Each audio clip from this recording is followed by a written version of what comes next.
ওকে, আসসালামু আলাইকুম। তোমরা কি শুনতে পাচ্ছ? সো হ্যাঁ, সো হোপফুলি সব কিছু দেখা যাচ্ছে এবং সব কিছু ঠিক আছে। তো আমরা শুরু করবো আমাদের আজকের ক্লাস। তার আগে আমি একটু দেখে নিই যে আমাদের গত ক্লাসটা আসলে কতটুকু পর্যন্ত হয়েছিল, এবং ঠিক দাও এটা কোন স্লাইড পর্যন্ত আমরা আসলে পড়েছিলাম ক্লাসে। আচ্ছা, সাউন্ডটা কি শোনা যাচ্ছে ক্লাসে? আচ্ছা, সাউন্ডটা কি শোনা যাচ্ছে?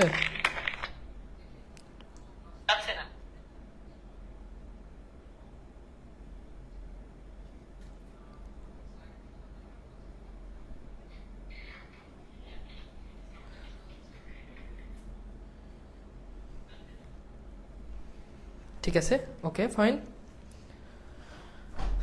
জি, ওকে। জায়েদ হাসান ভাইয়া, আন্টি এখন কেমন আছে? হ্যাঁ, আলহামদুলিল্লাহ মোটামুটি ভালো আছে। তো আমরা একটু দেখি।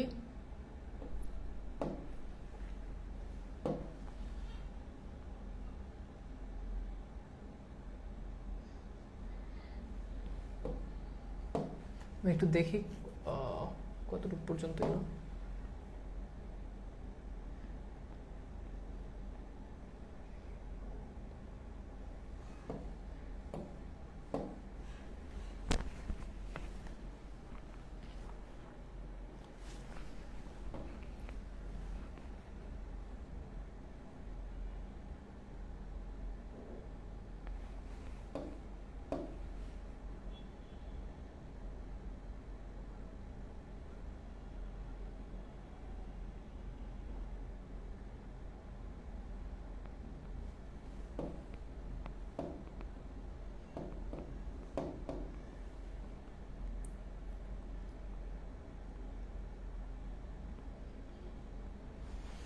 ওকে, তো আমরা এখান থেকে হচ্ছে আজকে পড়বো, ঠিক আছে?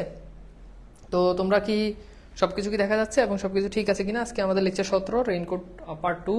এন্ড আজকে আমরা এখান থেকে গত ক্লাসে সম্ভবত আমরা কোন জায়গা থেকে করেছিলাম? স্যার আপনার মা কেমন আছে? হ্যাঁ, আলহামদুলিল্লাহ ভাইয়া ভালো আছে। আর সবাই একটু মেনশন দিয়ে দাও, সবাই একটু জয়েন করুক। অ্যান্ড আজকে আমাদের লেকচার 2 হবে। অ্যান্ড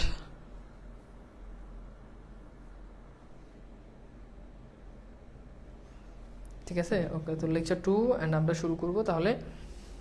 ঠিক আছে, আমাকে একটু জানাও তো ভাইয়া, স্যার আজকে টায়ার্ড নাকি? না, মোটেই টায়ার্ড না। আমাকে একটু জানাও যে আমরা আসলে কোন জায়গা পর্যন্ত পড়েছিলাম, এটা আমাকে একটু কনফার্ম করো যে কতটুকু পর্যন্ত পড়েছিলাম। আর ওভারঅল আমাদের কোর্সের উপর মানে সবকিছু ঠিকঠাকভাবে হচ্ছে কিনা, তোমাদের কোনো প্রবলেম ফেস করতেছো কিনা আসলে আমাদের ক্লাসগুলো করতে গিয়ে। তোমরা যেভাবে বলেছো আসলে সেভাবেই আমি যেভাবে বলছি, হ্যাঁ, জুৎসই সিট বেছে নিয়ে ধপাস করে বসতে, ফোমটা ফস করে আওয়াজ, একটু পর্যন্ত বসতে। Thank you. তাহলে একটু পর্যন্ত যদি হয় তাহলে এই যে এইখান থেকে, হ্যাঁ এইখান থেকে, তাহলে ওকে এই স্লাইডটা থেকে শুরু করবো, ঠিক আছে কিনা? একটু বেশি পড়ি সমস্যা নেই, কিন্তু যাতে বাদ যাতে না যায়। তো এই স্লাইড হয়েছে, ঠিক আছে ভাইয়া। নিউ গাড়ি কিনছেন শুনলাম। হ্যাঁ, শুনছো কি দেখছো? ঠিকই ঠিকই ঠিকই শুনছো, ঠিকই দেখছো, গাড়ি কিনছি আলহামদুলিল্লাহ। তো তোমরা বলেছিলে যে ভাইয়া, একজন একটা পোস্ট করেছিল যে ভাইয়া স্লাইড গুলোতে ভুল কিছু বানান ভুল থাকে সংশোধন করার জন্য, এবং আজকে কিন্তু এটা কিন্তু নতুন স্লাইড। মানে পার্ট 1-এ যে স্লাইড গুলো পড়াইছি সাথে সাথে আমি স্লাইড চেঞ্জ করে ফেলছি। সো হোপফুলি যে এই স্লাইডে আর ভুল নাই, আশা করি ইনশাল্লাহ যে ভুল থাকবে না। আমি চেষ্টা করেছি যে যথেষ্ট, আসলে পৃথিবীতে কোরআন শরীফ ছাড়া কোনো জিনিসই মানে নির্ভুল না, তো সে জায়গাতে আমি যথেষ্ট চেষ্টা করেছি যে যতটুকু ভুল, হ্যাঁ, যাতে কোনো ভুল না থাকে। এবং ভিডিও কোয়ালিটি কিন্তু আরো অনেক ভালো করেছি। অ্যান্ড অনেক অনেক দেখো, আজকে ক্লাস একদম ফকফকে ক্লিয়ার, তাই না? মানে অন্য দিনের থেকে আজকের ক্লাস কিন্তু আরো আপডেট। তো ওভারঅল হোপফুলি তোমরা সবকিছু নিয়ে স্যাটিসফাইড। যদি কারো কোনো প্রবলেম থাকে তাহলে আমাকে বলতে পারো, যে কমেন্ট করতে পারো যে ভাই এটা ভাই প্রবলেম সলভিং ক্লাস দরকার। প্রবলেম সলভিং ক্লাস আসলে ওইভাবে হয় না, কজ এটা প্রবলেম সলভিং ক্লাসের ব্যাপারটা হচ্ছে তোমার মানে জুম সেশন ছাড়া আসলে প্রবলেম সলভিং ক্লাসে হয় না। তোমাদের যে জায়গাতে প্রবলেম, ডিসকাশন গ্রুপে হচ্ছে পোস্ট দিলে আমরা সাথে সাথে হচ্ছে ডিসকাশন গ্রুপে তোমাদের পোস্টগুলো অ্যাপ্রুভ করে দিই এবং প্রবলেমগুলো সলভ করে দিই। তো তোমাদের কারো কোনো প্রবলেম থাকলে আমাকে বলতে পারো, যদি আমাদের কোর্স রিলেটেড কোনো প্রবলেম হয়। ভাই আপনার আম্মু কেমন আছে? আলহামদুলিল্লাহ ভালো আছে। কালকে আসলে তোমাদের ক্লাস হওয়ার কথা, কিন্তু আমি দুঃখিত। আমি ভাবছি যে 10টা এসে ক্লাস নেব, কিন্তু আসলে আমার অপারেশনের কারণে আমি মানে ওইখান থেকে আসলে কোনোভাবেই হসপিটাল থেকে মুভ করার আসলে সুযোগ ছিল না। এমন একটা অবস্থা হয়েছে যে আমি যে পোস্ট দিব, আমার ফোনে চার্জ নেই, ফোন বন্ধ হয়ে গেছে। পরে অন্য আরেকটা নাম্বার থেকে পোস্ট দিছি, তারপর হচ্ছে আমার আইডি থেকে কিন্তু পোস্ট হয় না। তোমরা খেয়াল করছো কিনা? সিকিউ সলভ দরকার, ওকে ফাইন, সিকিউ সলভ করাবো। কিন্তু আসলে সিকিউ সলভ বলতে কি মানে ব্যাপারটা হচ্ছে, সিকিউটা হচ্ছে আসলে প্র্যাকটিস। মানে তুমি যত বেশি পড়বা তত বেশি তুমি এখানে অ্যাকচুয়ালি তুমি গোছাই লিখতে পারবা, এই হচ্ছে বিষয়। ঠিক আছে, ওকে ভাইয়া জুম সেশন দরকার, ঠিক আছে।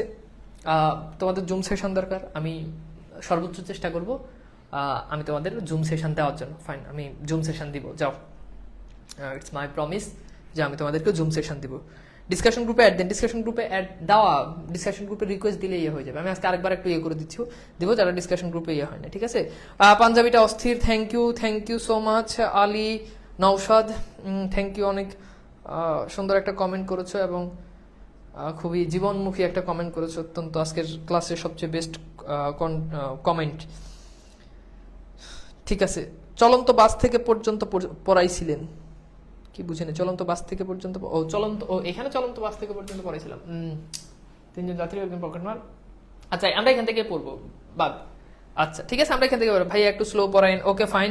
হ্যাঁ ভাইয়া সিকিউ সলভ করালে অনেক ভালো হয়, কিভাবে এক্সামে আসবে সেটা ফাইন, সেটাও দেখাবো। শুরু করে দেন ভাইয়া। স্যার সাউন্ড শোনা যায় না, কি বলো? কিভাবে এক্সামে আসবে সেটা ফাইন, সেটাও দেখাবো। শুরু করে দেন ভাইয়া। স্যার সাউন্ড শোনা যায় না, কি বলো? কিভাবে এক্সামে আসবে সেটা ফাইন, সেটাও দেখাবো। কি বাবা মামুনি, তুমি সাউন্ড শুনো না কেন? হাফসা মাহমুদ, অনন্যা, মামুনি, এত এত এত এত সুন্দর সাউন্ড, তুমি সাউন্ড শোনো না। পাঞ্জাবি কালারটা সুন্দর, থ্যাংক ইউ ভাই। আসলে লজ্জা দিয়ে নেই বাবা, লজ্জা দিলে পরে দেখা যায় আমি লজ্জা পেয়ে ক্লাস থেকে বের হয়ে যাবো, ক্লাসে নিতে পারবো না। আচ্ছা এইভাবে মানে পাঞ্জাবি সুন্দর, এভাবে আসলে মানে সরাসরি এত প্রশংসা করা আসলে ঠিক না। ঠিক আছে, স্টার্ট করেন, ওকে। আচ্ছা হাফসা মামুনি, তোমার যদি সমস্যা হয় তাহলে তুমি তোমার ফোনটা দেখো কি হয়েছে। তো আমরা এখানে দেখি, তারপরে দেখলাম আমাদের নুরুল হুদা। আচ্ছা বলো ক্লাসের কোয়ালিটি, ভিডিও কোয়ালিটি 100 কিনা? যদি বলো যে ভাই তবুও সমস্যা, তাহলে আবার আরেকটা ধাপ দিব, সমস্যা, আরেকটা সেট আপ দিব, সমস্যা। একদম মনে করো যে বাজারের সবচেয়ে দামি, এর থেকেও দামি ক্যামেরা দিয়ে ক্লাস নিব, যদি বলো বলো ভিডিও কোয়ালিটি 100 কিনা, মানে 100 হইলে তারপর আমি আসলে ঠান্ডা হবো। 100 ইয়ে না, সমালোচনা করো যে ভাই এটা ঠিক আছে, এটা ঠিক করেন, তাহলে হয়ে যাবে। তোমরা তো বললেই হয়ে যায়, তাই না? বুঝো নাই? তোমরা আমার কাছে আবদার করলে কি আবদার করবা? এ ভাই এটা করে দেন, ক্লাস 2টা বেশি নেন। একজন বলছে উচ্চারণের ক্লাস নেওয়া হচ্ছে না, আবার নিব, সমস্যা নেই। বলবা যে ভাইয়া লাইট চেঞ্জ করেন, লাইটে সমস্যা, বোর্ডে সমস্যা, বলবা, এটা বেশি টাকা না, ইটস নর্মাল, বুঝো নাই? তো বলো ভিডিও কোয়ালিটি ঠিক আছে, 26 ব্যাচের জন্য আপনার বইটা বের হয়েছে, হবে, তোমরা প্যারা নিও না, হয়ে যাবে। এই যে সেকেন্ড পেপার বই আজকে শেষ, কয়েকদিনের ভিতরে চলে আসবে, কাজ একদম টোটালি শেষ, সেকেন্ড পেপার।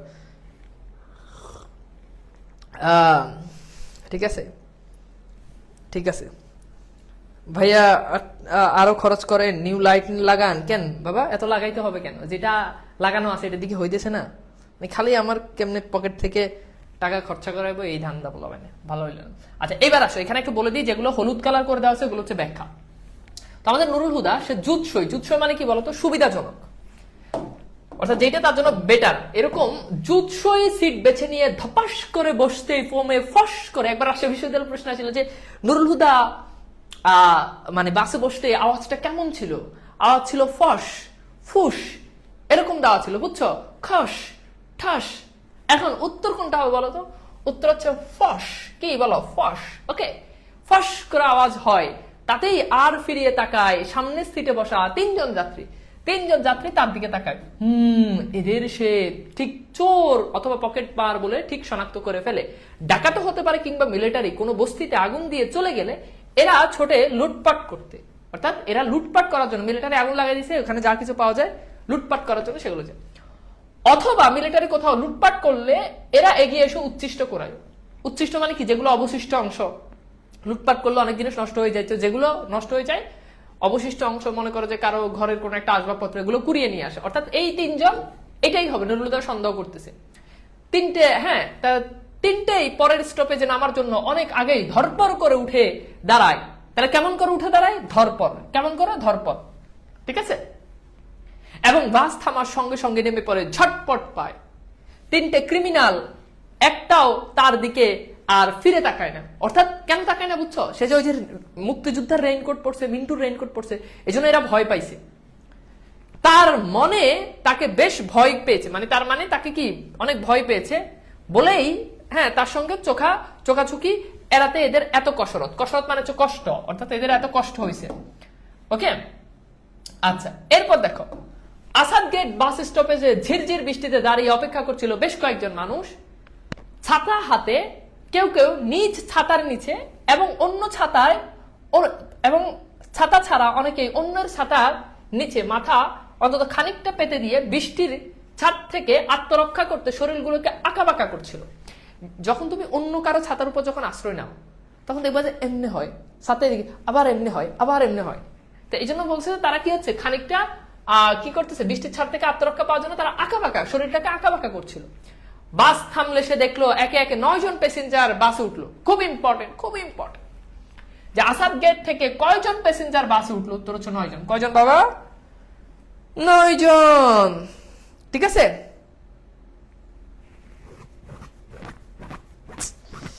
কি রে ভাই, তো ইয়ে করার পর আবার স্কিপ হইলো, এটা কোনো কথা?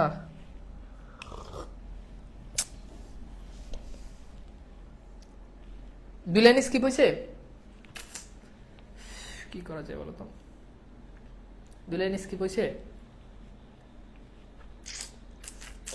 দেখি এখানে কোনো বই আছে কিনা আমার আশেপাশে।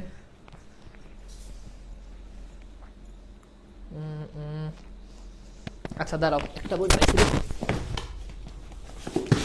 ভাগ্য ভালো এই বই থেকে। হ্যাঁ, স্কিপ হলে আমি বই থেকে ধরাই দিব, প্রবলেম নাই। আর আমি এটা সলভ মানে কন্টেন্টটা হচ্ছে ইয়ে করে তোমাদেরকে আমি দিয়ে দিব, সো তোমরা চিন্তা করিও না, যেটা স্কিপ হয়েছে ওটা আমি ইয়ে করে দিয়ে দিব। রেইনকোট 111 পৃষ্ঠা, তোমরা বইতে ধরো, সমস্যা নাই।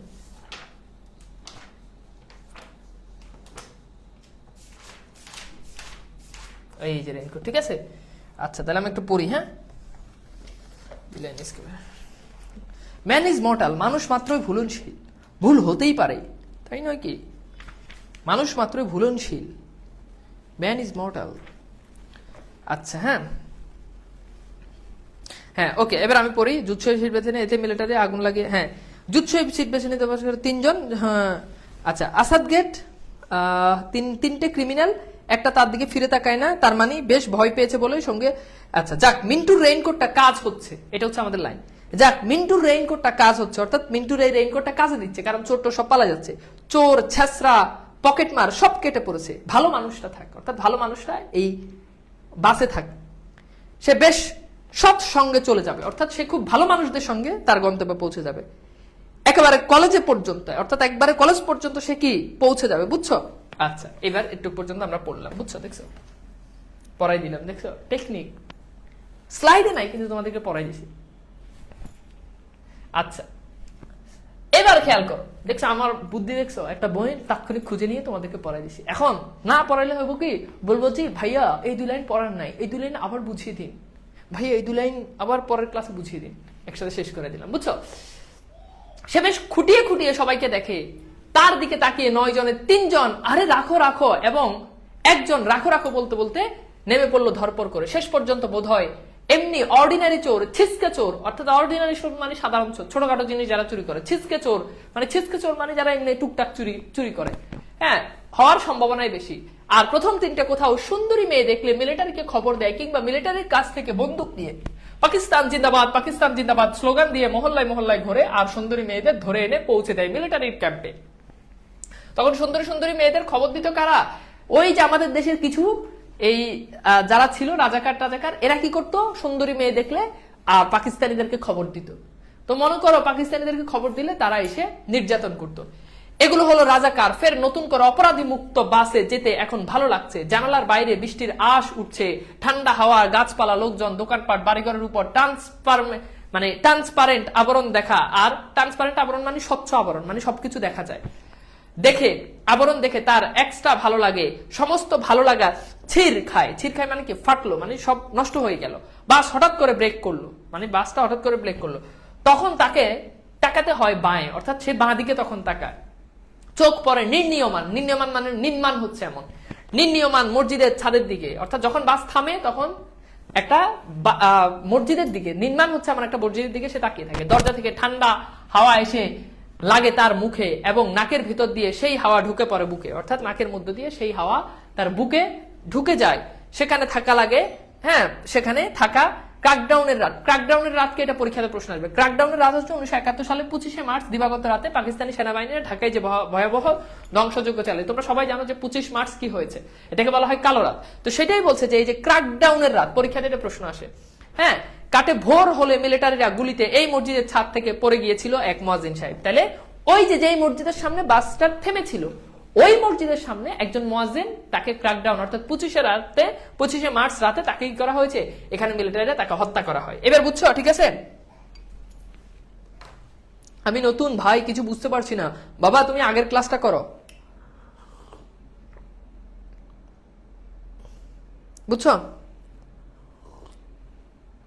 স্লো আছে অনেক। কিরে বাবা, 2 উইকস, এটা কোনো কথা? তৌসিফ হাসান শাহরিয়ার, তুমি কি আজকে নতুন ক্লাস করতেছো? কত আসতে পড়াচ্ছি আমি, নিজের উপর নিজে মানে আজকে অতিষ্ঠ যে আমি এত আসতে পড়াচ্ছি কেন। আমি তো ভাবতে তোমরা বলবো ভাইয়া ভাইয়া আরো জোরে পড়ান, জোরে। তোমরা ছেলে, ঠিক আছে ওকে। এইবার আসো, বুঝলে বুঝ পাতা, না বুঝলে আবার বলবা, আবার বুঝাই দিব। হ্যাঁ আচ্ছা, এবার দেখো ঠান্ডা হাওয়ার ধাক্কা রেইনকোটে লাগে, এতটাই গরম লেগে উঠে যে মনে হয় ভেতরে বুঝিয়ে আগুন ধরে গেল। মসজিদের উল্টো দিকে বাড়িতে 3 তলায় থাকতো তখন তারা। রাতভর ট্যাঙ্কের হুঙ্কার আর মেশিন গান, স্টেন গানের ঘেউ ঘেউ। অর্থাৎ তারা ওই যে মসজিদের পাশে, সেখানে তারা 3 তলায় থাকতো এবং সেখানে মানুষের কাতরানি, আর তাদের ঘুম আসতো না সেই রাতে। অর্থাৎ সেই রাতে এত বড় নির্যাতন হয়েছে যে ঘুম আসতো না। ছেলে মেয়ের সঙ্গে সেও উঠেছিল খাটের নিচে, মানে সে ছিল কোথায়? খাটের নিচে, যাতে করে মানুষজন যাতে না চিনে, মানে কেউ যাতে ধরতে না পারে। ভোরবেলা মিলিটারি মানুষ মারায় একটু বিরতি দিলে ছেলেমেয়েরা ঘুমিয়ে পড়ে এবং বদ্ধ জানালার পর্দা একটু তুলে সে রাস্তা দেখতে থাকে। রাস্তার উপরে মসজিদের ছাদে মুয়াজ্জিন সাহেব দাঁড়িয়েছিল আজান দিতে, অর্থাৎ মুয়াজ্জিন সাহেব সেইখানে আজান দিতে দাঁড়িয়েছিল। সাধারণত জুমার নামাজটা সে নিয়মিত পড়ে। কিছু সাপ্তাহিক মুসল্লি আছে না, জীবনে কোনোদিন নামাজ পড়বো না, কিন্তু জুমার নামাজ আসলে একদম নতুন পাঞ্জাবি, হ্যাঁ পায়জামা, মানে এমন ভাবে দেখে মনে হয় যে মানে জান্নাত থেকে পালাই চলে আসছে। তো এই আমাদের সেও ছিল কি, নুরুল হুদা, সেও ছিল এমন। তবে সেই ভোরে তার আজান শুনতে ইচ্ছে করছিল খুব। মুয়াজ্জিনের আজান দেওয়াটা সম্পূর্ণ দেখবে বলে সে জানালার ধার থেকে সরে না, অর্থাৎ জানালার কাছে দাঁড়িয়ে থাকে। সারা এলাকায় ইলেকট্রিসিটি নাই, অর্থাৎ বিদ্যুৎ নাই। মসজিদে মাইক্রোফোন অকেজু, মানে নষ্ট। মুয়াজ্জিন সাহেব গম গম গলায়, এখান থেকে পরীক্ষার প্রশ্ন আসে, মুয়াজ্জিন সাহেবের গলা কেমন ছিল? গম গম গলায় যতটা পারে জোর দিয়ে বলে উঠলো আল্লাহু আকবার। দ্বিতীয় আল্লাহু আকবার, আল্লাহর মহত্ব ঘোষণা করার সুযোগ আর তার মেলেনি। এর আগেই সম্পূর্ণ অন্যরকম ধ্বনি করে লোকটা পড়ে যায় রাস্তার উপর। অন্যরকম ধ্বনি মানে কি? মানে গুলি করলে যে এই ধ্বনি, এটা। সেদিনকার সকাল বৃষ্টি ছিল না, আজ বৃষ্টির সকালে মিলিটারি কি ওই দৃশ্যের পূর্ণ গঠনের পায়তারা করছে? অর্থাৎ সেদিন যেভাবে ওই মুয়াজ্জিনকে মেরে ফেলেছে, আজকেও কি এই মিলিটারিরা এভাবেই কি আমাকে এখানে মারবে কিনা বা আমাদের এখানে মারবে কিনা, সেটাই। এখন তো কোনো নামাজের ওয়াক্ত নেই, তবে আজান দেওয়া হবে কি করে? এরা বোধহয় যে কোনো সময়কে নামাজের ওয়াক্ত ঘোষণা করে নতুন হুকুম জারি করতে পারে। অর্থাৎ তারা যা ইচ্ছে তাই মনে হয় তারা করতে পারে। মিলিটারি এখন যাবতীয় গাড়ি থামাচ্ছে, সবগুলো গাড়ি থামাচ্ছে, গাড়ি প্যাসেঞ্জার নামিয়ে দাঁড় করিয়ে দেয় রাস্তার ধারে, রাস্তার পাশে প্যাসেঞ্জারকে দাঁড় করাই দেয়। আরেকটা দল মিলিটারির স্টেন গান তাক করিয়ে রেখেছে মানুষের শাড়ির উপর, অর্থাৎ এইভাবে স্টেন গান মানে মেশিন অস্ত্র ধরে রেখেছে। অন্য একটি দল ফের ওই সব লোকের জামা কাপড় এবং শরীরের গোপন জায়গা মানে বুঝছো তো,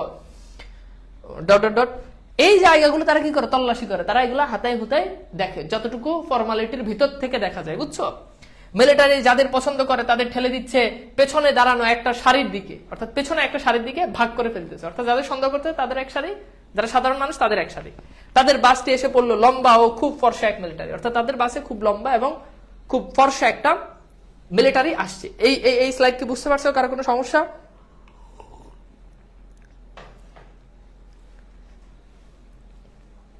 ভাই পাকিস্তানের তো মুসলমান ছিল, তাহলে মুয়াজ্জিনকে হত্যা করলো কেন? এইটা আসলে বলা যায় না কেন হত্যা করছে, তারা হয়তো বাঙালি ভেবে হত্যা করছে। এখন আসলে হত্যা মানে এটা লেখক তার মতো করে লিখছে, এটা আসলে ঠিক আছে। আচ্ছা তাহলে কি করে তাদেরকে, ওকে আচ্ছা এবার আসো। এরপর দেখো এখন বাসের ভেতর কোনো আওয়াজ নাই, অর্থাৎ কোনো সাউন্ড নাই, যাত্রীদের বুকে টিপ টিপ শব্দ এবং নীরবতার সুযোগ বাড়ে এবং এতটাই তারা মাথায় বাজে দ্রাম দ্রাম করে, এটা দ্রাম দ্রাম হবে, দ্রাম দ্রাম করে মাথায় বাজে। বারেন্দাওয়ালা টুপির নিচে শব্দের ঘষায় ঘষায় আগুন জ্বলে এবং তার আর হালকা বেরোয় তার চোখ দিয়ে, তবে একটু নড়ে বসলে মাথা ও বুকের ধ্বনি নিয়ন্ত্রণে আসে। এসবকে সে পরোয়া না করে সে সরাসরি তাকালো মিলিটারির মুখের দিকে।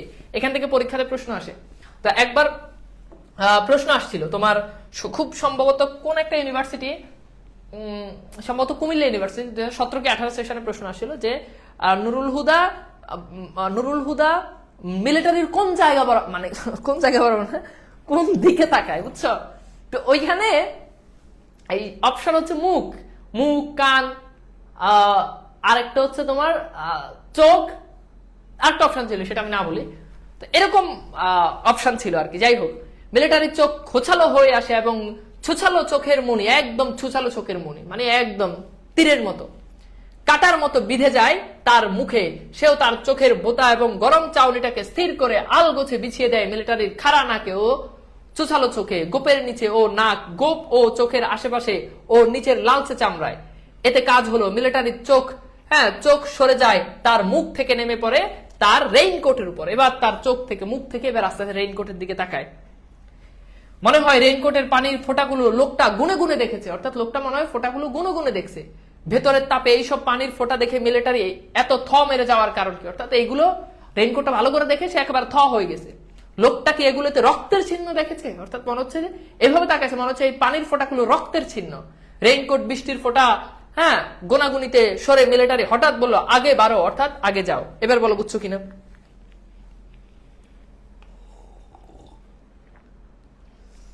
বুঝছো বুঝছো বুঝছো ওকে আচ্ছা।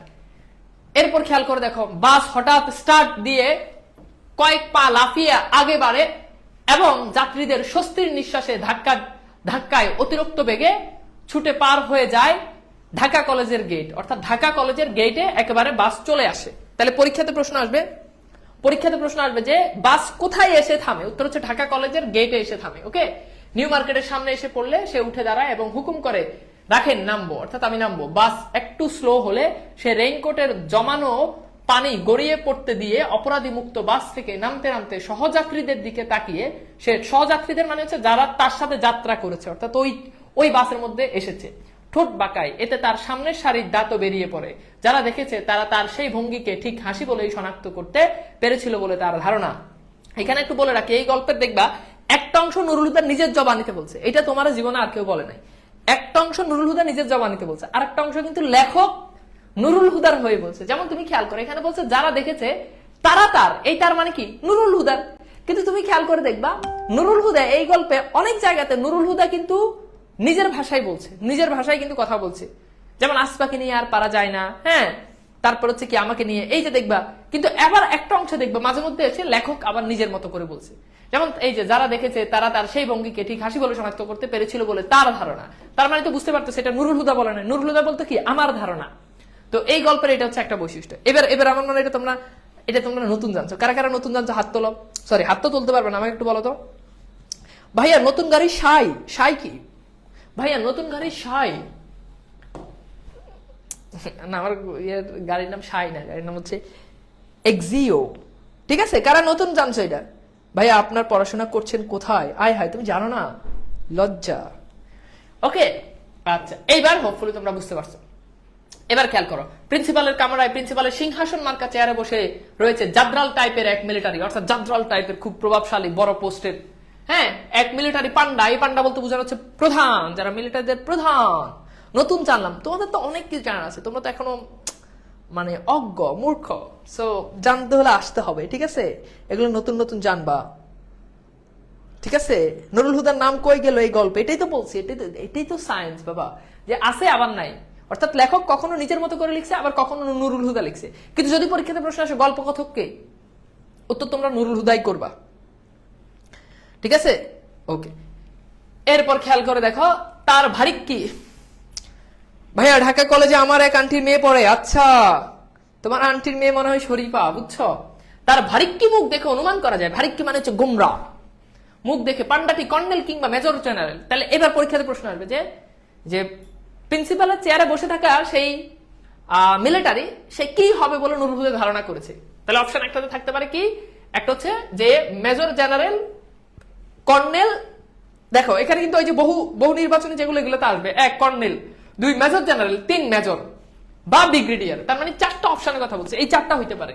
কর্নেল হইতে পারে, মেজর জেনারেল হইতে পারে, শুধু মেজর হইতে পারে, আর কিছু ব্রিগেডিয়ার হতে পারে।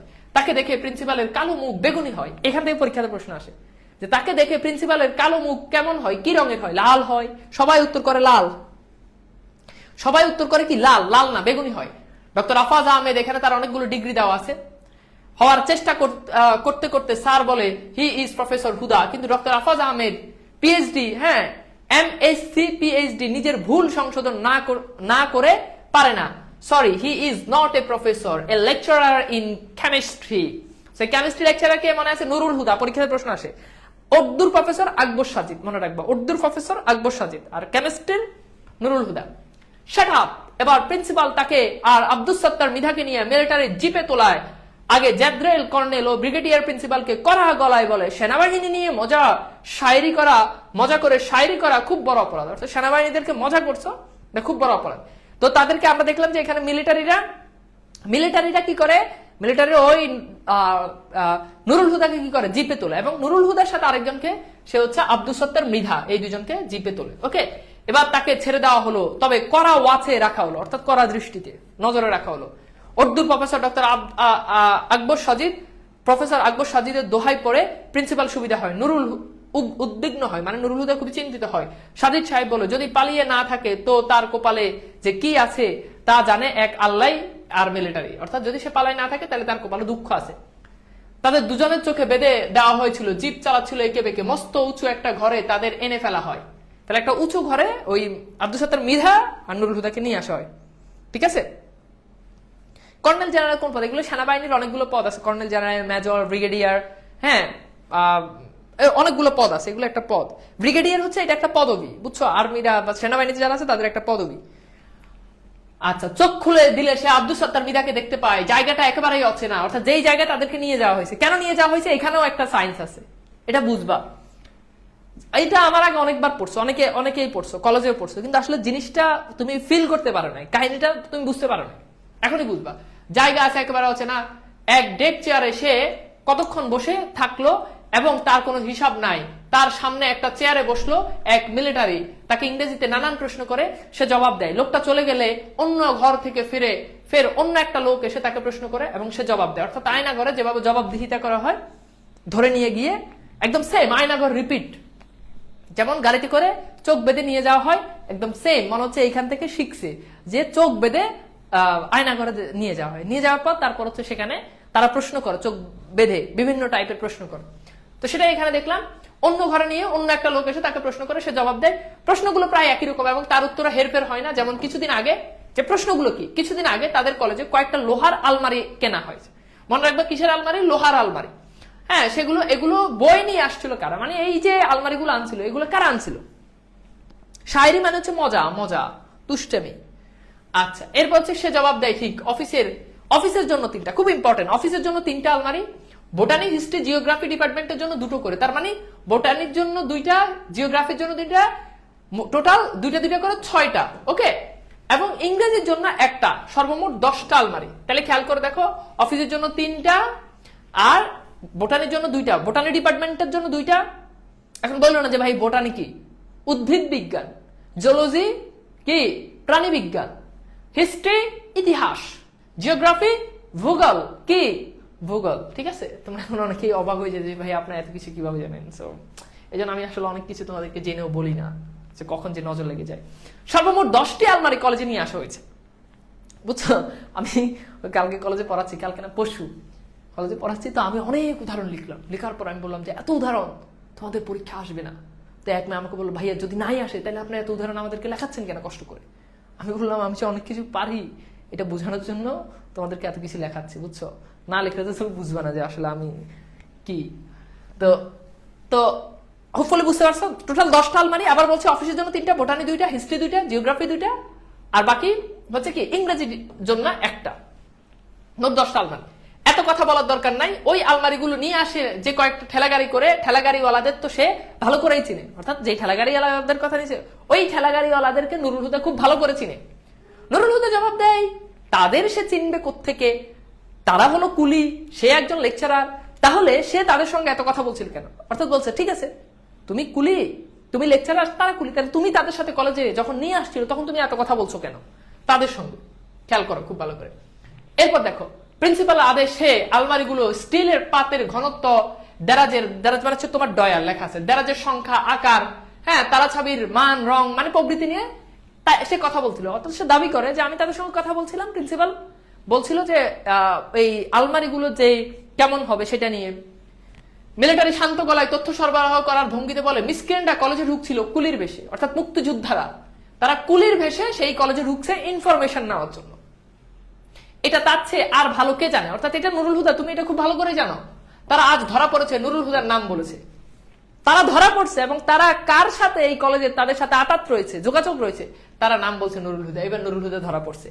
এতক্ষণ ধরে এই গল্পে কোনোভাবেই এটা প্রকাশ হয় না যে নুরুল হুদার সাথে মুক্তিযোদ্ধাদের সম্পর্ক রয়েছে, কিন্তু মুক্তিযোদ্ধাদের সাথে নুরুল হুদার সম্পর্ক রয়েছে, এটা এইখানে এসে আমরা দেখলাম। কথা বুঝতে পারছো?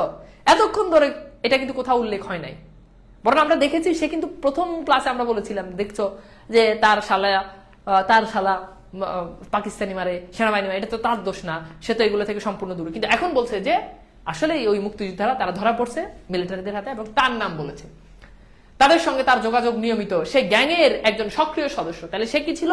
গ্যাংয়ের, অর্থাৎ সেই দলের একজন সক্রিয় সদস্য। আমার নাম সত্যি বলছেন? আমার নাম বলছে। আপনি কি সত্যি বলছেন আমার নাম?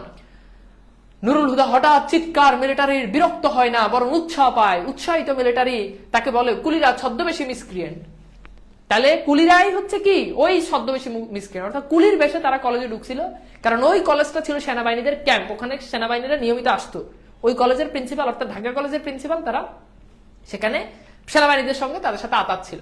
তারা কলেজের টিচারদের মধ্যে নুরুল হুদার নামই বলেছে। নুরুল হুদা অবাক হয়ে তাকিয়ে থাকে, তারা কি তাকে চেনে? কেমিস্ট্রি ডিপার্টমেন্টে আলমারি সাজিয়ে রাখার সময় এক কুলি দাঁড়িয়েছিল, তার গা গেছে তখন ঘোরতোর বর্ষাকাল। ঢাকায় এবার বৃষ্টি হয়েছে খুব, রাত দিন এই বৃষ্টি নিয়ে সে কি যেন বলছিল, তাতে কুপিটা বিড়বিড় করে উঠে। হ্যাঁ, তারপর হচ্ছে কি জুত সুবিধা, এটা কি আবার টাইপিং মিস্টেক হয়েছে নাকি? আচ্ছা, এরপর হচ্ছে কি কথাটা দুবার বলছিল, তার মানে কি স্টাফ রুমে কেউ একজন একদিন না দুদিন ফিসফিস করে বলছিল, বাংলার বর্ষা তো পালার জানে না। হ্যাঁ, মানে তারা তো বাংলার বর্ষার সম্পর্কে জানে না। রাশিয়ার ছিল জেনারেল উইন্টার, মানে এখানে বলছে যে শীতকাল, অর্থাৎ রাশিয়াতে অনেক বেশি ঠান্ডা। তো এইটা পরীক্ষাতে প্রশ্ন আসবে। আমাদের ছিল জেনারেল মনসুন। তো মনসুনকে খেয়াল করো, বর্ষাকাল, দ্বিতীয় বিশ্বযুদ্ধের সময় তীব্র শীতের কারণে হিটলার বাহিনী রাশিয়ার কাছে পরাজিত হয়েছিল। এদিকে বাংলার তীব্র বর্ষার কারণে পাকিস্তানিদের জন্য বিপজ্জনক। অর্থাৎ এইটাই বলছে যে আমাদের হচ্ছে বর্ষাকাল, রাশিয়ার যেমন আছে কি শীতকাল, আমাদের হচ্ছে বর্ষাকাল। এই ছদ্মবেশী ছেলেটা কি হ্যাঁ এই কথাই বুঝিয়েছিল তার উপর। ভাইয়া কালকে না আপনাদের কলেজে নবীনবরণ ডিম হলিডে পার্কে? হ্যাঁ কালকে নবীনবরণ, বাট আমি যাবো না। আসলে কালকে আমার সকালে ক্লাস আছে, আর তাছাড়া আমি এমনিতেই ক্লাসের বাইরে আমি কখনোই এক্সট্রা অ্যাক্টিভিটিস গুলোতে আমি অ্যাটেন্ড করতে পারি না। মিসক্রিয়েন্ট মানে কি? মানে দুষ্কৃতকারী, এটা হচ্ছে বাংলা অর্থ। এখানে মূলত মুক্তিযোদ্ধাদেরকে বুঝিয়েছে, বুঝছো? আচ্ছা, এরপর খেয়াল করো ভাই, আপনি ঢাকায় কোথায় থাকেন? না, এটা বলা যাবে না। নুরুল হুদা মুক্তিযোদ্ধাদের সহযোগী সত্য না, তার বিরুদ্ধে মিথ্যা অভিযোগ। না, সত্য, মিথ্যা অভিযোগ না, সত্য অভিযোগ। ঠিকই। উৎসাহী নুরুল হুদা এদিক ওদিক তাকায়, তার মৌনতা অর্থাৎ মন খারাপ মিলিটারিকে আরেকটু নিশ্চিত করে। কিছুক্ষণ পর, কতক্ষণ পর সে বুঝতে পারে না, মিলিটারিরা তাকে ফের একই প্রশ্ন জবাব না পেয়ে প্রবল ভেগে দুইটা ঘুষি লাগায়, অর্থাৎ তাকে দুইটা ঘুষি দেয় নুরুল হুদাকে। এখন ঘুষিতে সে কাত হয়, দ্বিতীয় ঘুষিতে পড়ে যায়, মেঝে থেকে তুলে মিলিটারি ফের জিজ্ঞেস করে ওদের আস্তানা কোথায়। দেখছো, তাকে জিজ্ঞেস করেছে যে মুক্তিযোদ্ধা যারা রয়েছে তাদের আস্তানা কোথায়, তার তো ভালোভাবেই জানা আছে, সে জবাব দেয়। তখন নুরুল হুদা কি জবাব দেয়? নুরুল হুদা জবাব দেয়, ওই ঠিকানা বলে দিলেই তো তাকে সসম্মানে ছেড়ে দেওয়া হবে। এই নিশ্চয়তা দেয় তাকে পাউরুটি ও দুধ খাওয়ানো শুরু করে। অর্থাৎ তাকে পাউরুটি আর দুধ খাওয়ায়, তাকে বলে যে এই ঠিকানা আমাদেরকে দেওয়ার জন্য। ঠিক আছে,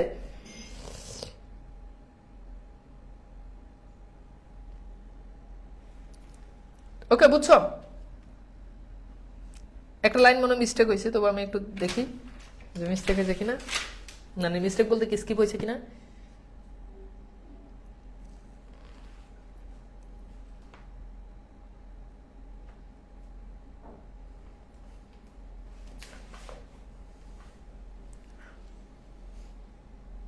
হ্যাঁ, নিশ্চয় দাদা, ঠিক আছে। আচ্ছা, হ্যাঁ, কতক্ষণ পর সে বুঝতে পারে মিলিটারিতে তাকে একই প্রশ্ন প্রবল ঘুষিতে কাত হয়ে যায়, দ্বিতীয় ঘুষিতে পড়ে যায় মেঝেতে। মেঝে থেকে তুলে তাকে মিলিটারি ফের জিজ্ঞেস করে ওদের আস্তানা কোথায়, সে খবর তো তার ভালো করেই জানা আছে। সে জবাব দেয় হ্যাঁ, অর্থাৎ তার জানা আছে, বুঝছো, তার এই আস্তানা জানা আছে। দেখছো, সে নিজেই কিন্তু বলে যে তার আস্তানা কি আছে, জানা আছে, বুঝছো, তার আস্তানা কি আছে বলতো, জানা আছে, ভালোভাবেই জানা আছে। মিলিটারিরা চলে যায়, কতক্ষণ পর সে জানে যে কি। ওকে, আচ্ছা, এবার দেখো এখানে বলছে যে এই ঠিকানাটা বলে দিলেই তো তাকে সসম্মানে ছেড়ে দেওয়া হয় এবং তাকে পাউরুটি দুধ খাওয়ানো হয়, তাকে ভাবতে সময় দিয়ে তারা কি করে, চলে যায়। বুঝছো, এইটা তো একটা লাইন, সেটা হচ্ছে কি হ্যাঁ। এরপর খেয়াল করো, ফের জবাব দেয় হ্যাঁ, কিন্তু পরের প্রশ্ন জবাব না পেয়ে মিলিটারিরা তাকে নিয়ে অন্য জায়গায় একটি ঘরে। অর্থাৎ পরের প্রশ্নটা কি, বুঝতে পারছো, যে আচ্ছা তুই তো জানোস, তাহলে তুই তাদের আস্তানা কি। কিন্তু নুরুল হুদা এখন আর তাদের আস্তানা সন্ধান দেয় না। তার বেটেঘাটা শরীর, এখান থেকে আমরা জানি যে নুরুল হুদা যে আসলেই বেটেঘাটা ছিল। ঝুলিয়ে দেওয়া হলো ছাদে লাগানো একটা আংটায়, অর্থাৎ এরকম একটা আংটায় তাকে কি করা হলো, ঝুলিয়ে দেওয়া হলো। তার পাছায়, কোথায়, পাছায় চাবুকের বাড়ি পরে সপাত করে। কেমন করে বলো তো, অদ্ভুত সব সাউন্ড এই গল্পে লেখা। তবে বাড়িগুলো বিরতিহীন পড়তে থাকে। কিছুক্ষণের মধ্যে সেগুলো নুরুল হুদার কাছে মনে হয় স্রেফ উৎপাত। সেগুলো মনে হয় কি, স্রেফ উৎপাত, মনে হচ্ছে একটা উৎপাত, মনে হচ্ছে উৎপাত হয় না, এরকম মনে হচ্ছে যেন বৃষ্টি পড়ছে মিন্টুর রেইনকোটের উপর। অর্থাৎ রেইনকোটের উপর বৃষ্টি পড়লে যেমন দেখায়, মনে হচ্ছে এরকম। ঠিক আছে, ওকে ভাইয়া। কালকের আপনার কি জানি ভাইয়া, কালকের ক্লাসে একটা কোশ্চেন, সেটা হচ্ছে কিসিঞ্জার সাহেব যে বিষয়টা পাকিস্তানি ইন্টারনাল অ্যাফেয়ার্স বলছিল, কি কোন বিষয়টা পাকিস্তানি ইন্টারনাল অ্যাফেয়ার্স বলছিল। অর্থাৎ এই যে মুক্তিযুদ্ধ, পাকিস্তানের ইন্টারনাল অ্যাফেয়ার্স বলতে বোঝাচ্ছিল যে সেই সময় যে ঘটনাগুলো, পাকিস্তানের ইন্টারনাল অ্যাফেয়ার্স, অর্থাৎ এগুলোর কৌশলগত কারণ, সেটা বুঝিয়েছে, বুঝছো।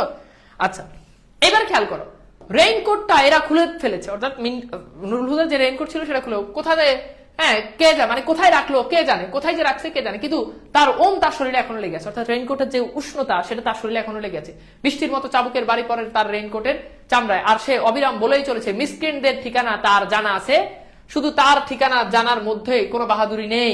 সে ছদ্মবেশী কুলিদের যে আস্তানা সেটাও সে চিনে, তারাও তাকে চেনে এবং তার উপর তার আস্থাও কম তাদের সঙ্গে তার আতাত রাখার উত্তেজনায় নুরুল হুদার ঝুলন্ত শরীর কেঁপে উঠে এবং চাবুকের বাড়ির দিকে তার আর মনোযোগ দেওয়া হয়ে উঠে না। অর্থাৎ যতই তাকে মারে, এখন সে আর চাবুকের বাড়ির দিকে সে আর কি করে না, মনোযোগ তার দেওয়া হয়ে ওঠে। অর্থাৎ যখনই তার কাছে ওই মিলিটারি যারা রয়েছে তাদের ঠিকানা যখন জানতে চাই, অর্থাৎ মিলিটারি না, মুক্তিযুদ্ধে যারা রয়েছে তাদেরকে আসলে সে ঝুলন্ত শরীর মানে কি, যে শরীরটাকে ঝুলিয়ে রাখে, ধরো আমাকে এরকম ঝুলিয়ে রাখছে, এটা হচ্ছে ঝুলন্ত শরীর।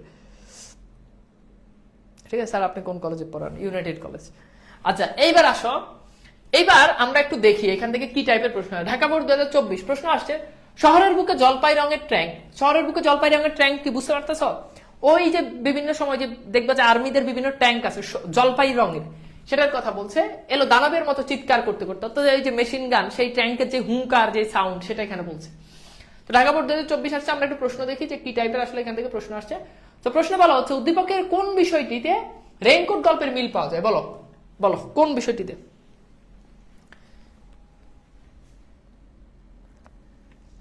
দ্রুত প্রশ্নগুলো সলভ করো। উদ্দীপকে কোন বিষয়টিতে রেইনকোট গল্পের মিল পাওয়া যায়? উদ্দীপকে কোন বিষয়টিতে রেইনকোট গল্পের মিল পাওয়া যায়? শেষ পর্যন্ত নুরুল হুদা মারা গিয়েছিল না, সেটা আর আসলে এখানে বলে নাই যে সে মারা গিয়েছিল কিনা, মারা যায়নি। ঠিক আছে, যতটুকু পর্যন্ত বলা আছে অতটুকুই। তো বেসিক ঘটনা হচ্ছে যে সে মুক্তিযুদ্ধের সঙ্গে তার সম্পর্ক রয়েছে, কিন্তু যখনই তাকে মারে সে তখন আর যতই মারুক সে মুক্তিযোদ্ধাদের আর নাম বলে না। এটাই। তাহলে উত্তর হচ্ছে কি বলতো, এই যে এটা পারবা, এটা ইজি প্রশ্ন ছিল। উত্তর হচ্ছে কি বলতো, ওই যে ক্র্যাকডাউনের রাতের যে হুঙ্কার, সেই হুঙ্কার। এখানে আমরা দেখেছি যে দানবের মতো চিৎকার, সো এখানে অবশ্যই ওই যে ক্র্যাকডাউনের যে হুঙ্কার সেটার কথা বলেছে। এইবার আস উদ্দীপকের সঙ্গে রেইনকোট গল্পের সাদৃশ্য। উদ্দীপকে কি বলছে, জলপাই রঙের ট্রেন ট্রেন শহরের বুকে দানবের মতো হুঙ্কার দেয়। তাহলে দেখো, গ্রেনেড ছোড়া, মুক্তিযুদ্ধের সময় সালাম ও বরকতে শহীদ হওয়া। এইবার বলো এখানে কোনটা হবে বলো তো, এটা উত্তর করো। মানে তিনটাই হবে, একটা হবে, দুইটা হবে, বলো। অপশন দেখে উত্তর করো দ্রুত, অপশন দেখে উত্তর করো। তাহলে উত্তর হচ্ছে কি বলতো, 1 আর 2। হ্যাঁ দেখো, আমরা যদি খেয়াল করি রেইনকোট গল্প কিন্তু ভাষা আন্দোলন ভিত্তিক না, সালাম বরকত তারা কিন্তু ভাষা আন্দোলনের কথা, সো এখানে ভাষা আন্দোলনের কোনো প্রসঙ্গই আসে নাই। সো উত্তর হচ্ছে কি বলতো, 1 আর 2। Very good. এইবার দেখো, এটা আসছে দিনাজপুর বোর্ড 2024। তো প্রশ্ন কি বলছে খেয়াল করো, দিনাজপুর বোর্ড 2024 এখানে বলছে রেইনকোট গল্পে নুরুল হুদার ঝুলন্ত শরীর কাঁপতে থাকে কেন? আঘাতের ভয়ে, তারপর যে আঘাতের যন্ত্রণায়, দেশপ্রেমের উত্তেজনায়, পারিবারিক চিন্তায়। এই প্রশ্নটা আমি উত্তর করে দিচ্ছি, তোমরা অনেকে এই প্রশ্নটা পারবা না। তো এটার উত্তর হচ্ছে দেশপ্রেমের উত্তেজনায়। তোমরা অনেকেই বলবা আঘাতের ভয় তো হবেই না, মানে আঘাতের ভয় কাঁপে না। এরপর হচ্ছে কি আঘাতের যন্ত্রণায়, আঘাতের যন্ত্রণায় কাঁপে। শাব্দিকভাবে বিবেচনা করলে অনেকের এই ঘটা উত্তর করবা, বাট অ্যাকচুয়ালি এটা না। আমরা শেষ পর্যন্ত যেটা দেখলাম, নুরুল হুদার মধ্যে আসলে ভয়টা, যন্ত্রণাটা সে ফিলই করে না। তার কাছে চাবুকের বাড়িগুলো মনে হয় কি স্রেফ উৎপাত, সে বলছে। তার মানে উত্তর হবে কি বলতো, সি, দেশপ্রেমের উত্তেজনায়। ওকে, আচ্ছা এইবার আসো আমরা দেখি রাজশাহী বোর্ড 2024। বায়ান্নর ভাষা আন্দোলনে রায়হান ভয়ে মিছিলে যেতে না চাইলেও তপু তাকে জোর করে নিয়ে যায় এবং হাতে একটি প্লেকার্ড ধরিয়ে দেয়। অর্থাৎ ওই যে আন্দোলনের সময় যে ইয়েগুলো হয় এরকম, হ্যাঁ, হাত দিয়ে যেগুলো ধরে লাগে, এরকম প্লেকার্ড ধরিয়ে দেয়। এই প্লেকার্ড পেয়ে হঠাৎ তার মধ্যে একটা অজানা সাহসের উদয় হয় এবং সে দ্রুত মিছিলের দিকে এগিয়ে যায়। তো এখানে আমরা দেখতে পেলাম এই যে রায়হান, সে মূলত নুরুল হুদার প্রতিনিধিত্ব করছে। নুরুল হুদা ভয় পেত, কিন্তু মিন্টুর রেইনকোট পরার পর থেকে তার ভিতরে দেশপ্রেম বা তার ভিতরে দেশের প্রতি ভালোবাসা সেটা তৈরি হয়েছে। তাহলে রাজশাহী বোর্ড 2024 প্রশ্ন বলছে উদ্দীপকে রায়হান রেইনকোট গল্পের কোন চরিত্রের প্রতিনিধি বলতো?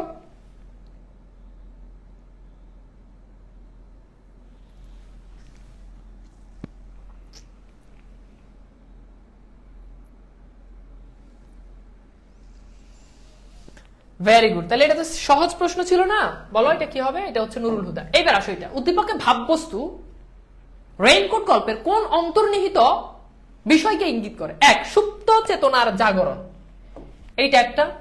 এরপর বলছে আত্মত্যাগের মহিমা, এইটা একটা। এরপর হচ্ছে ভয়কে জয় করা। ফাইন, এবার উত্তর দেখো, মানে বুঝো, আমি অপশনটা দিচ্ছি না, অপশন এখানে দিলে পাবা, যে অ্যাকচুয়ালি বুঝো যে এখানে আসলে কোনটা উত্তর হবে। এটা আসলে কমন সেন্স খাটায় উত্তরগুলো বের করতে পারবা। এখন এইখানে এটা বুঝতে হবে, সুপ্ত চেতনার জাগরণ মানে কি? মানে যেই চেতনাটা ঘুমিয়ে আছে ওই চেতনাটা হঠাৎ জেগে উঠলো, এটা ফাইন, এটা হইতে পারে। কারণ আমরা দেখেছি কি নুরুল হুদা কি সে বা রায়হান, আমরা যদি উদ্দীপকের কথা বলি, সে কিন্তু ভয়ে যেত না, কিন্তু তার ভিতরে এই যে সে তার যে চেতনা সেটা সুপ্ত ছিল, ঘুমিয়ে ছিল, কিন্তু একটা সময় তার হাতে প্লেকার্ড ধরিয়ে দিলে তার ভিতরে সেই চেতনার জাগরণ হয়। তার মানে এটা 100% এটা হবে। এরপর বলছে ভয়কে জয় করা, হ্যাঁ এটা হবে, সে তো ভয়কে জয় করছে, ভয়কে জয় করেই তো সে প্লেকার্ড নিয়ে রাস্তায় নামছে, ঠিক আছে। আত্মত্যাগের মহিমা, এইটা একটু বুঝো। আত্মত্যাগের মহিমা হচ্ছে কি, মানে আত্মত্যাগ মানে নিজের জীবনকে বিলিয়ে দেওয়া, নিজের জীবনকে বিলিয়ে দিয়ে মহান কিছু অর্জন করা, এটাকে বলা হয় কি আত্মত্যাগের মহিমা, বুঝছো?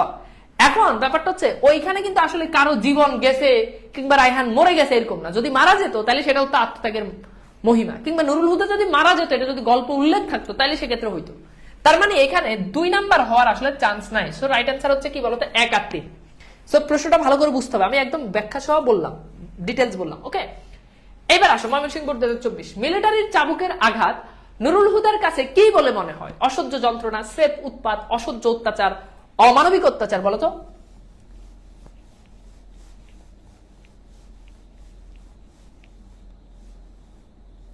এটা কি হবে?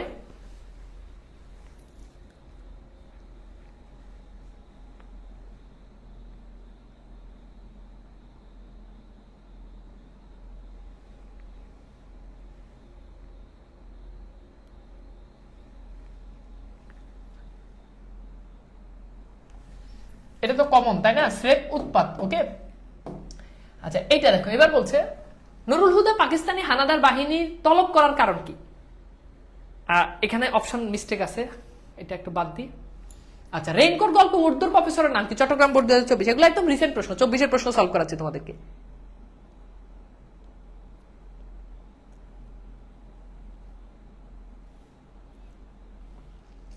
এটা কি হবে? আকবর সাদিদ। হ্যাঁ, আচ্ছা। নুরুল হুদাকে মিলিটারিরা কেন ধরে নিয়ে গেছিল? মুক্তিযুদ্ধের সাথে তার সম্পর্ক থাকে, মুক্তিযুদ্ধে অংশগ্রহণ করায়, প্রিন্সিপালের ষড়যন্ত্র, রেইনকোট পলায়। চট্টগ্রাম বোর্ড 2024। এটা ইজি প্রশ্ন, সলভ করো দ্রুত। ভাই গল্পটা তো লেখক শেষ করে নাই, নুরুল হুদা মারা গেছে এটা তো বলে নাই, গল্পটা এখানে এসে স্টপ হয়ে গেছে। মারা গেছে এটা তো বলে না, এখন তুমি পরে লেখক মানে গল্পটা তো সমাপ্ত না। যতটুক পর্যন্ত লিখছে ততটুক পর্যন্ত নুরুল হুদা মরে গেছে এই কথা আমরা কোথাও পাই নাই, বুঝছো? আচ্ছা, উত্তর হচ্ছে এটা পারবা। যশোর বোর্ড 2024। রেইনকোট গল্পে নুরুল হুদা কোন বিষয়ে লেকচারার ছিলেন? এটা পারবা, কেমিস্ট্রি। রেইনকোট গল্পের প্রিন্সিপাল আজকাল কাকে তো আজ করে? এটা প্রথম ক্লাসে পড়াইছি, একদম সবগুলো দেখো, এত ইজি, একটু পড়লেই হয়।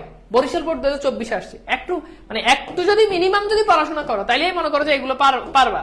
মানে কঠিন যে ব্যাপারটা আসলে এরকম না, কিন্তু ব্যাপারটা হচ্ছে আমরা আসলে পড়িই না, আমরা আসলে কি পড়িই না, বুঝছো? তো এইটার উত্তর কি হবে? উত্তর হচ্ছে কি আকবর সাদিদকে। ওকে, রেইনকোট গল্পে রাশিয়ার সাথে বাংলাদেশের তুলনা করার কারণ কি বলো? তো এইটা দেখো, ভৌগোলিক অবস্থান, মৌসুমী জলবায়ু। উত্তর হচ্ছে মৌসুমী জলবায়ু, অর্থাৎ এক একটা মৌসুম, যেমন মৌসুম রাশিয়ার কথা বলছে শীত আর বাংলাদেশে বর্ষা, তার মানে উত্তর হচ্ছে কি মৌসুমী জলবায়ু। এখন অনেকে এটার উত্তর করবা ভৌগোলিক অবস্থান। ভাই ভৌগোলিক অবস্থান মানে হচ্ছে বাংলাদেশ এই জায়গায়, রাশিয়া এই জায়গায়, বাংলাদেশ এই জায়গায়, এটা হচ্ছে ভৌগোলিক অবস্থান। কিন্তু এখানে বলছে আসলে মৌসুমী জলবায়ুর কথা। যশোর বোর্ড 2024। কুমিল্লা বোর্ড 2024। এখানে একটা উদ্দীপক আসছে, মোরা একটি ফুলকে বাঁচাবো বলে যুদ্ধ করি, মোরা একটি মুখের হাসির অস্ত্র ধরি, মানে একটি মুখের হাসির জন্য অস্ত্র ধরি। একটা ফুলকে বাঁচানোর জন্য যুদ্ধ করি, একটা মুখের হাসির জন্য আমরা অস্ত্র ধরি। ফাইন।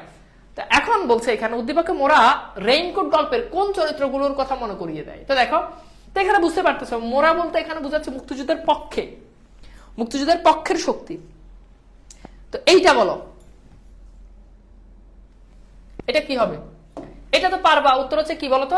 মিন্টু আর নুরুল হুদা। অর্থাৎ আমরা দেখলাম শেষ পর্যন্ত নুরুল হুদা আসলে মুক্তিযোদ্ধাদের পক্ষে ছিল, আর মিন্টু তো সরাসরি মুক্তিযোদ্ধাদের পক্ষে ছিল। আচ্ছা, এরপর বলছে উদ্দীপকের ভাবানুষঙ্গ রেইনকোট গল্পের কোন দিকটি প্রতিফলন হয়? কোন দিকটা? নির্বিচারে গণহত্যা, গেরিলা আক্রমণ, সাহস ও দেশপ্রেম। আগে বুঝো, বলছে কি মোরা একটি ফুলকে বাঁচানোর জন্য যুদ্ধ করি, মোরা একটি মুখের হাসির জন্য অস্ত্র ধরি। ফাইন।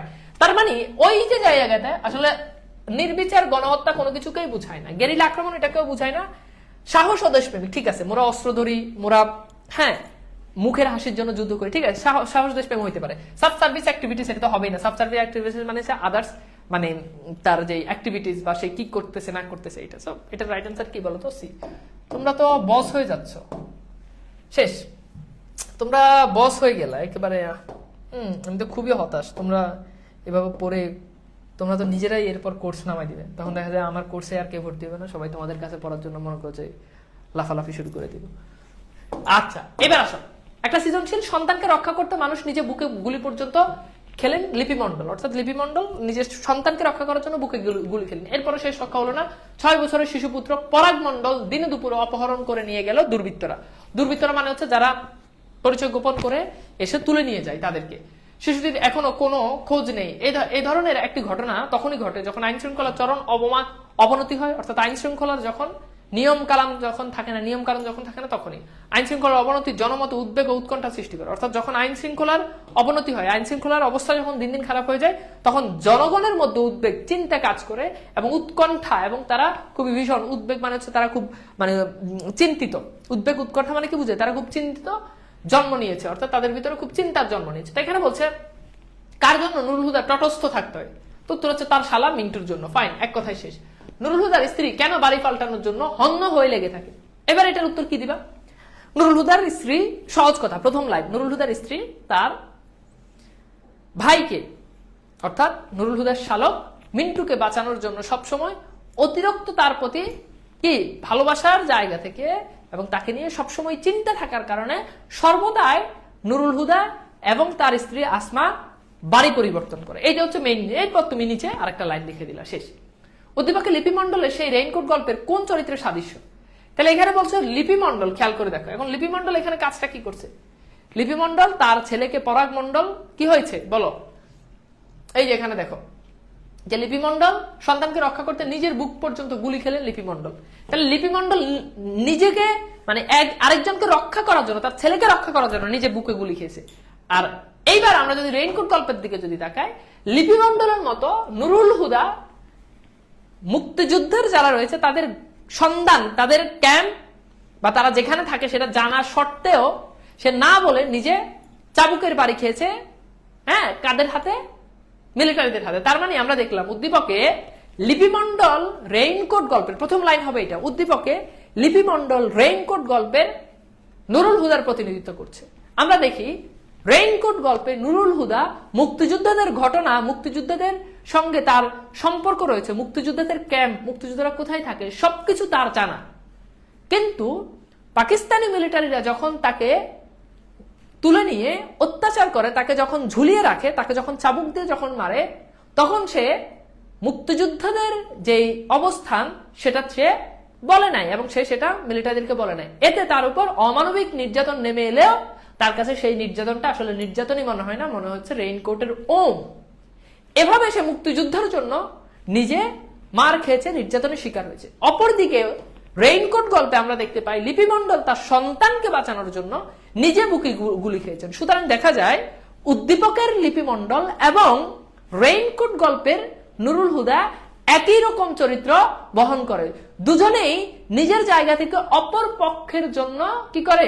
নিজের জীবন উৎসর্গ করে। জীবন উৎসর্গ করো, যদিও নুরুল হুদা জীবন উৎসর্গ করে নাই, বাট তুমি এইভাবে লিখতে পারো। শেষ কথা কি বুঝতে পারছো? কিভাবে লিখবা তোমরা কি বুঝতে পারছো?